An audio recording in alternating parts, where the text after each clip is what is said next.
السلام علیکم دوستو، آج کی سٹوری کا ٹاپک ہے اداس لڑکی۔ کئی دنوں سے وہ مجھے میسج میں لکھ رہی تھی، جناب عالی حضور والا، بس 1 منٹ مجھ سے بات کر لیں۔ میں 1 منٹ سے اگر تجاوز کروں تو بے شک نہ کال سننا۔ میں زیر لب مسکرا کے لکھتا، بہت بیزی ہوں، ابھی نئی نظم ہو رہی ہے۔ وہ اگلے میسج میں پھر یہ لکھتی، سسکتی روتی بلکتی نظموں کے شاعر، تم اپنی نظمیں تراشو لیکن کبھی تو میری طرف سے دیکھو، کبھی تو مجھ سے بھی بات کر لو، بس 1 منٹ میری بات سن لو۔ میں ہنس کے لکھتا، فضول لڑکی، بہت بیزی ہوں، بس 1 منٹ ہی تو نہیں ہے۔ وہ کئی دنوں تک خاموش رہتی، پھر ایک دن میں نے اس کی حالت پہ رحم کھا کر جواب لکھا، بس 1 منٹ ہے اور 1 منٹ سے زیادہ بالکل نہیں سنوں گا۔ تو اس نے اوکے لکھا اور ایک دم سے کال کر دی۔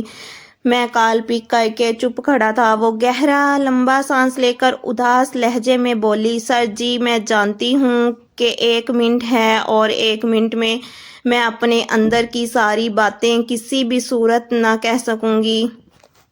سلگتی ہجرتوں زدہ رتوں کو اداس نظموں میں لکھنے والے عظیم شاعر، خدا کی دھرتی کے رہنے والے اداس لوگوں کا دکھ بھی لکھنا، کبھی محبت میں جلتے لوگوں کا دکھ سمجھنا، کبھی کسی نظم میں بتانا، جنہیں تمہاری رفاقتیں ہی کبھی میسر نہیں ہوئی، جنہیں تمہاری محبتیں بھی کبھی میسر نہیں ہوئی ہیں۔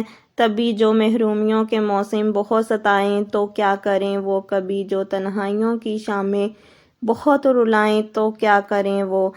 ابھی تو آدھا منٹ پڑا تھا مگر وہ لائن سے ہٹ چکی تھی۔ وہ 1 منٹ کی جو کال تھی نا، وہ 30 سیکنڈ میں کٹ چکی تھی۔ میں کتنے برسوں سے اگلا آدھا منٹ گزرنے کا منتظر ہوں۔ وہ نرم لیکن اداس لہجے میں بات کرتی، اداس لڑکی میری سماعت کے اب کھلے در سے یوں ہی اب تک لگی ہوئی ہے، ہٹی نہیں ہے، بہت سے سالوں سے چل رہی ہے وہ کال، اب تک کٹی نہیں ہے۔